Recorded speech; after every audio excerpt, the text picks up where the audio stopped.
Hello दोस्तों, आज हम सीखेंगे इंडक्टर और कैपेसिटर कुछ बेसिक प्रॉपर्टी।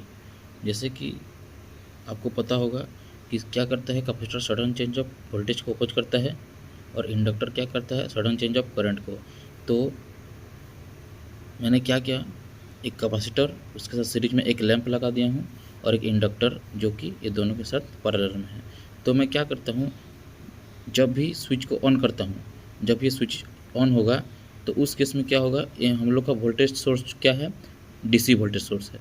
तो जब भी हम डीसी वोल्टेज सोर्स देते हैं एक इंडक्टर या फिर कैपेसिटर को, तो इंडक्टर कैसे बिहेव करता है, एज ए ओपन सर्किट, और कैपेसिटर कैसे बिहेव करता है, एज ए शॉर्ट सर्किट।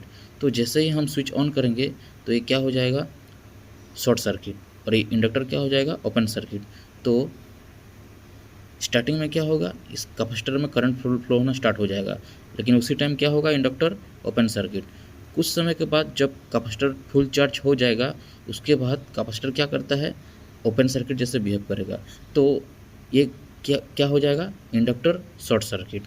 तो स्टार्टिंग में जो है, जैसे ही स्विच ऑन करते हैं तो हम लोगों का लैंप क्या होता है, ग्लो करता है। लेकिन कुछ देर के बाद जब कैपेसिटर में चार्ज स्टोर हो जाता है, उसके बाद ये बिहेव करता है एज ए ओपन सर्किट, और ये जो इंडक्टर है ये बिहेव करता है as a short circuit.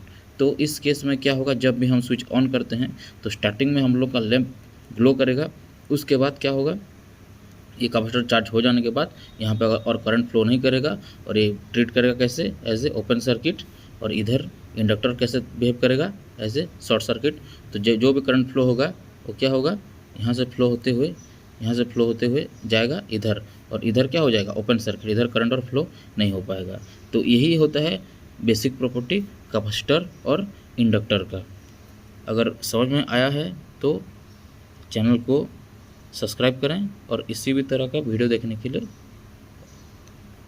Channel को फॉलो करते रहें। Thank you.